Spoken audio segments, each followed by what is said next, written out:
very well call her a shapeshifter. She is an assistant professor, theatre artist, and center coordinator. Above all, she still has the time to spread joy in Kais. We welcome Miss Alfy Augustine to yet another episode of Story Lane, a podcast series hosted by the Department of Arts and Humanities, Kais. Welcome, Alfy, to the show. Thank you. So to start off, you are everywhere. From centers to theatre, from classrooms to events to stages, everywhere. So how do you manage it all? How do you take it into, juggle it around? First, I think I pray to God. And I think it's all God's grace, I would say. And I genuinely have that interest to try new things. And the moment I stay idle, without doing anything, I feel like I'm not doing enough. So I don't think that's a good thing. But still, sometimes I tend to take up a lot of things. But yeah, end of the day, I like being there, doing things, trying new things. So I think that's what got me here. Yeah. So I have always seen you with a lot of students. You walk with a flock of people. Okay. So why do you think that the students feel more connected, or the students are they are happy around you? So OD. That's just a wild guess, but still, how do you feel about it? It's a very beautiful thing, I would say, because sometimes the students overwhelm me with a lot of love. Sometimes, for example, I could be thirsty and I might have forgotten my water bottle. And because I'm constantly addressing random people, I might, miss out on taking care of myself. But then in the very minimalist, aspect, students come forward to, ma'am, do you want water? I think they take care of me when I forget to take care of myself. So I think there is a genuine give and take energy that is there between me and my students. So sometimes when people tell it's a family, I do get that vibe, because even though sometimes students can lie, even though sometimes they tend to go out of the line and things, they are very genuine. They really care. So I think because of that bond, I'm able to connect with students a little more. They are so comfortable around. It's like they can even share their very deepest secrets with Alfy ma'am. And Alfy ma'am won't judge us. That's God's grace again. I'm very thankful to the students for trusting me. I don't know if I've done anything for that bond to happen, but I think it comes down to me being myself truly. So this is something that I've heard from one of my students. So the student told us that I'm always true to myself. I don't know what made them tell that, but maybe because I'm just myself, it gives them the space to be themselves also. So it's only when you are allowing someone to be themselves that they, get to be themselves truly, like the whole crazy person that they are. So I don't think there is any room for judgments or, you did that, okay. I think because there is no room for such thoughts, that's why they get a little comfortable with me, probably. Do you think that maybe sometimes your inner child is streaks out? Because most of the time, more than the students or the freshers, I see you getting excited for most of the events. Yeah, it's, how do I say? It's a fun thing. When I used to study, it's just like a couple of years back, I'm not that old. But I think I come from a campus where things are constantly happening. So sometimes I don't really get the opportunity to be there and everything. And I don't think we had such fun initiatives, like for example, Freshers Day or whatever, right? But here the students get the opportunity to do things, to, go out of the way. They're even given attendance. In my campus, we used to never get attendance. We had to beg people for it. So here there are so many opportunities. And I believe that if I'm organizing something, if I'm not hyped up about it, I don't think students will own it up. So it always comes from the person who's taking care of it, showing the energy and effort. Because if I'm, let's not do it, I don't think my students would own it up either. So again, God's grace. Yeah.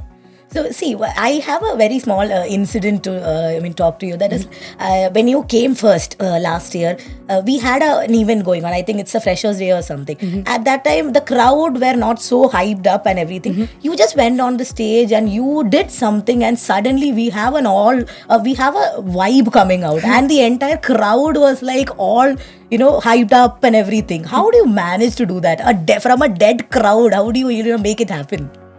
I honestly don't know about it. I genuinely don't know how to answer that. You just go to the stage and be you. I really like being on stage. It's not because I get a lot of attention, definitely not that, but I really feel comfortable being on stage. And I think sometimes it's listening to your audience, right? What do they want? If the program is boring, if you can tell them, I know it's boring, but can we do something to shift the mood? Or it's genuinely understanding your audience and then giving what they need. Sometimes that's probably why they connect with me. Yeah. Probably. Maybe, do you think that your background in theatre might have worked for this? Could be. I mean, see, there are times when I am exhausted, right? First of all, I stay a little far. So the travel itself gets me exhausting. I get really exhausted. And it's not always that I feel in the mood to do things. And I probably might not have the energy to perform or be the person that the students are expecting me to be. But then something that you learn in theatre, no matter what you are going through in life, on stage, right, you are owning up a different character. But I'm not telling that I'm faking things or anything like that. But then it kind of teaches you, theatre teaches you to let go of whatever is beyond the stage, like outside the stage, and to completely live in the moment wherever you are. So where the stage is, you got to completely give yourself. Yeah. So even when I'm organizing something, even when I'm talking to someone, addressing someone, I always believe that giving them the true attention that they deserve and being in the moment, sort of helps me. So theatre has taught me that, I guess, to live in the moment. Yeah. Otherwise, I don't think you can do justice to what you're doing. Yeah. So in between these moments of glam, glitter, events, everything, do you have your moments of vulnerability? Yeah, sure. I have it so you mean breakdowns or something like that? Breakdowns, yeah, moments of loneliness. And it's like it's not like you are a complete or you are a faculty alone. Yeah. You are a center coordinator also. You are a theatre artist. Now you are an art expert. All these things you juggle around. So like at times you feel lonely or am I into too much of things? I completely understand. So I think just now before walking into this room, I just had a breakdown. But does it look like I had a breakdown? It doesn't look like. So the thing is, I do have my own share of ups and downs. And there are times when I feel like on campus, I don't get the space to let my emotions come out. So the other day, I really wanted to break down. I mean, there are too many things sometimes to take care of, and then you feel like, God, this, that. Okay, what do I do now? It's a lot to take, right? And the thing is, you can't express things to students also sometimes. So I might be going through something like a really down moment, like I might be going through like some sort of frustration, but I cannot be rude to my students because they have no clue about what I'm going through. So I can never be sad to them or angry, on them or anything like that. So recently I remember I really wanted to cry, but I had back-to-back meetings and classes and all these things, and I was exhausted. And when I was, I just walked into some random classroom and I was trying to have a breakdown, and then another student walks in and is like, "Ma'am, I would like to get some help." And I'm like, "Yeah, sure." So it's true that I don't get my space on campus, but you know what the beautiful thing about students is? They understand you. When you are telling that you're going through something, they definitely understand what you are going through, because end of the day, sometimes we tend to bring it upon ourselves that we are the grown-up ones, we are the mature ones, so we should, always be strong in front of them. But the students actually notice what you are going through. If you are sad, they can understand. And even though we don't realize it, they actually care, right? So there are times when students are like, "Ma'am, it doesn't look like you're okay. We will give you some space, There are times when people are like, "Ma'am, do you need a hug?" or something like that.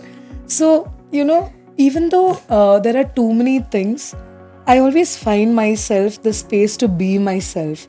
And it's, thanks to a lot of people, like good people around me, my students, my colleagues, everyone. The whole idea of being true to yourself, it's not always about being happy. It's also about being genuine to your feelings. If you're feeling sad, it's okay to cry. Yeah. If you're feeling happy, it's okay to laugh loud. It's if you're angry, it's okay to take some space, some time out. And you know, I think that answers the question. Okay. Yeah. You are pretty much a very empathetic person. So, do you think that it is this empathy that you have is being reflected upon you? Because you project that empathy to your students. From what I have heard, you always give space. You always, without judging everybody, the students, you always take care of them. Maybe that is what they are just giving you back. That's too kind. I don't know about that, honestly. But I think, see, sometimes if, for example, if I'm empathetic towards you, it does not come with the expectation that you have to be empathetic back towards me. Yeah. Right? Because you have your own share of whatever you are going through, and you might not be in a position to understand my feelings or what I am going through. Yes.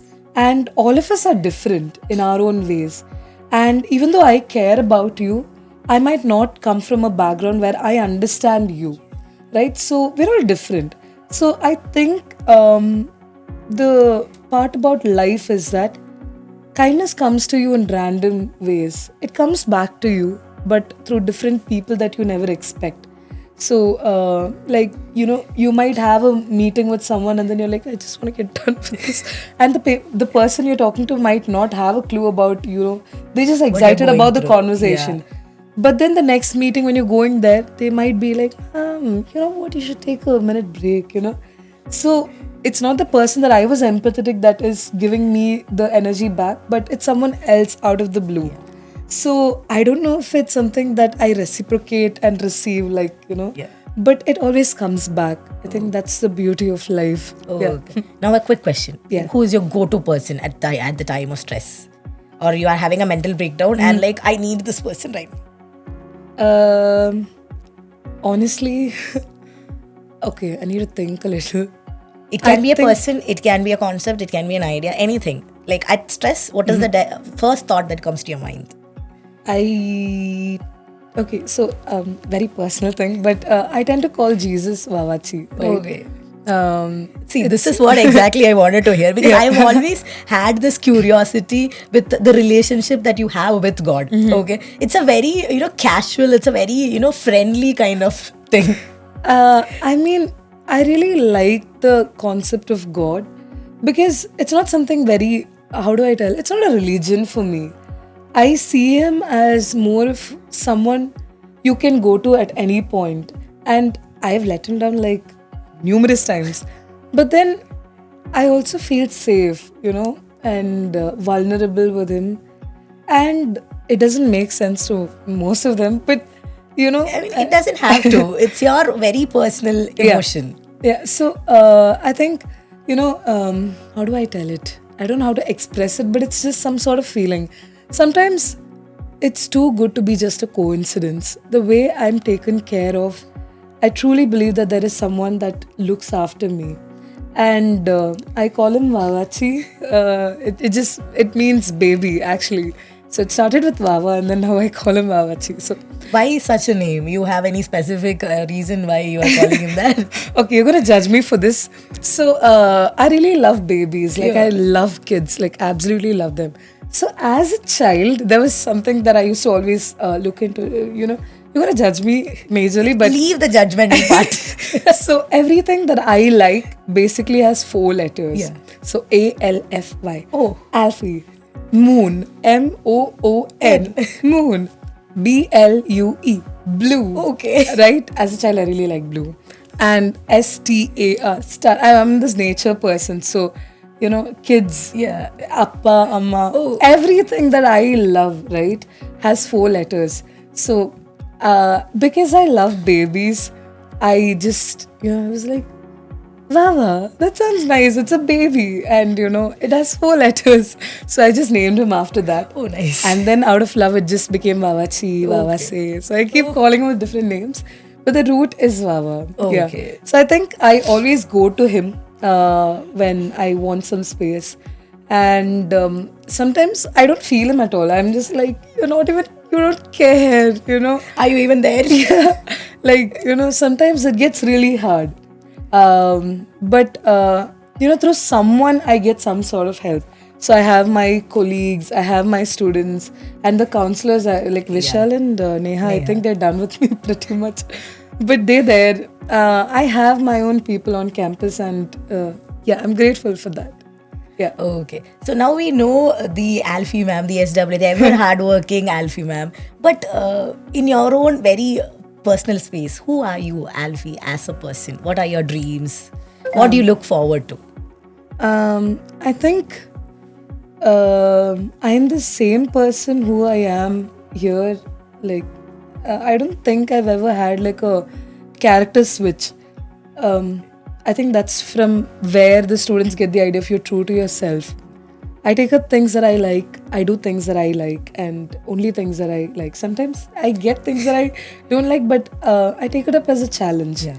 But you own up those things, to be honest. Yeah. It is like, even it's not like I am not part of this, like I've been given this, now I'll own it up. Yeah. That kind of an attitude you have, like no matter whatever things that you come, that we actually approach you with, you always take it as your own and you make it happen also. Again, that's very kind. But I mean, what was the question again? What are your dreams? What do you Okay. look up to, look forward to?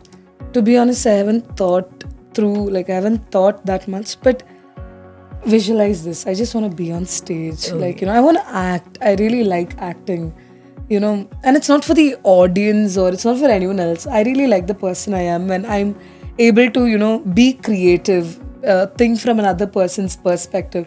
So when it's theater, right, you're thinking completely out of the box. Yeah. You're just like a completely different person. Like you can, it's so cool. Like you get to be a completely different person, and it's okay. See, generally the world always tells, be yourself, be yourself. But then theater tells you to be someone else, right? On stage, you can, if you want, you can be Christina, ma'am. Yeah. If you want, you can be literally anything. Abraham Lincoln, go for it.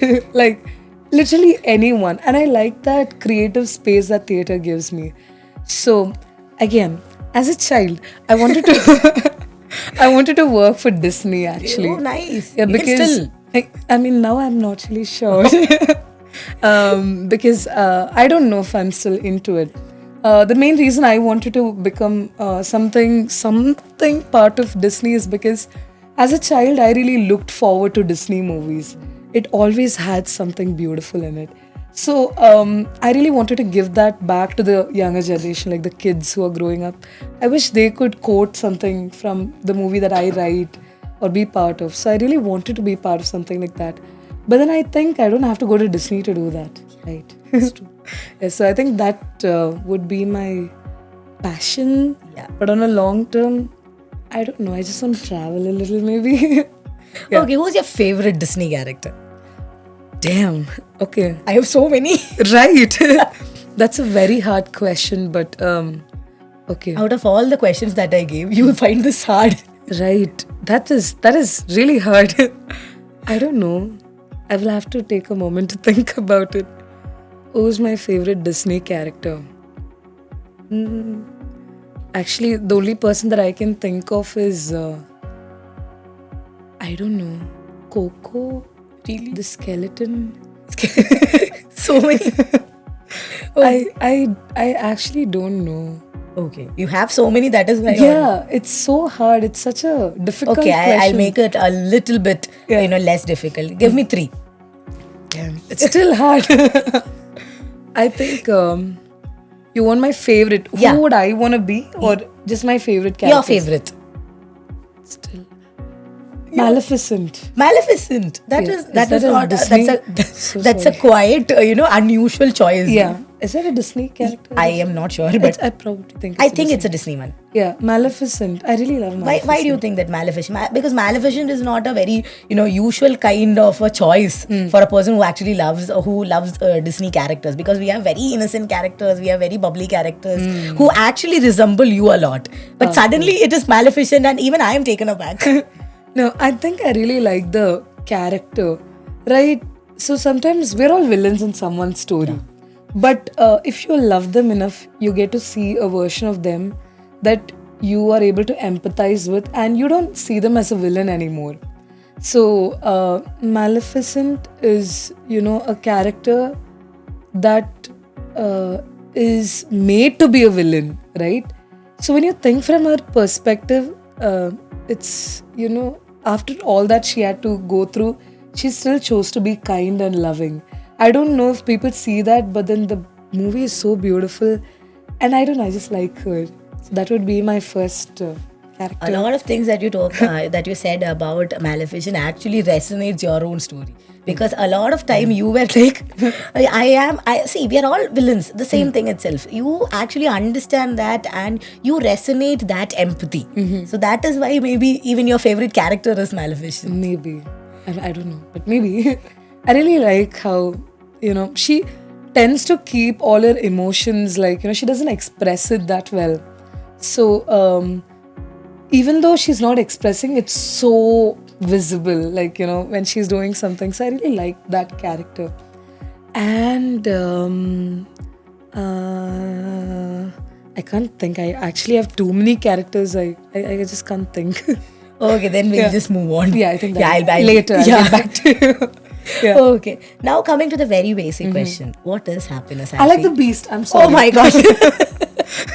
That was... I was thinking about that. I'm really sorry. That was dramatic. Now I know where the theatre comes from. Okay. We'll give some time for the Beast also. Yes. Yeah, I mean, even the Beast, sometimes all of us need a little bit of tuning to be done. So we all think we are something, we are perfect and things like that. But then we are made imperfect, or we come to the consciousness that we are imperfect. And to be loved for your imperfections, I think that is the truest form of love.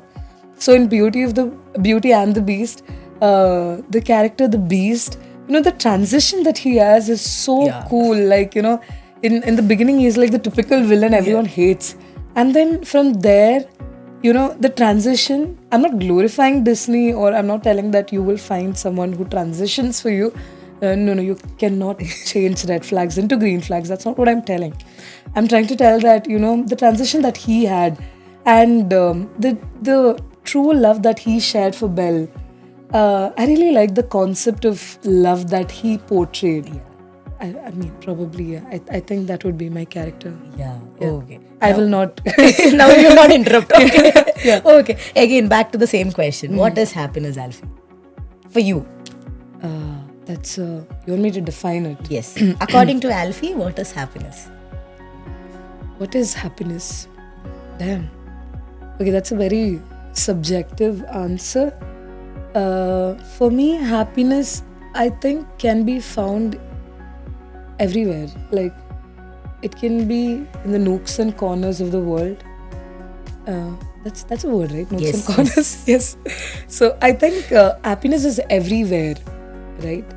And so is sadness. I can either be happy about sitting here, or I can be like, I should have just, gone to eat breakfast. So I really think that I really shouldn't. So I think it's always about the perspective that changes anything into a happy thought, or a happy moment, or a happy experience. So just like how beauty is in the beholder's eyes, so is happiness. But more than happiness, I think it's joy that I resonate with. Like, you can be sad and still be joyful. So I think I would like to be called as a joyful person than a happiness person. So happiness is, when I don't know how to differentiate between it, but it's available everywhere. Yeah. Maybe you have a very infectious smile. Okay. If a person who's sad, or who's like slightly, just going with the flow, and he's just coming to you, and you actually make the person happy. It's like you transfer your happiness or your joy to them. So you are a walking bundle of joy. That's so sweet. Because we have all experienced that, and maybe that is one of the reasons why it was your destiny to be among youngsters. Okay. And that is what makes you makes a lot of people approach you. It's like people might be spamming you, or the students might be always coming to you telling that, ma'am, we need this, that, and everything. Maybe this is because they have this, they are getting that joy from you. I'm grateful for that. Yeah. Okay, then how is everything going on, Alfy? perfect. Okay. Oh, so Yeah. that's the wrap. Okay, and here we have Alfy ma'am with us. Okay, we just walked through a little bit around her life, her chaos, her joy, and a little closer to her own life. To everyone listening, this is another episode of Story Lane, and this is Dr. Christina Romeo signing off. Thank you.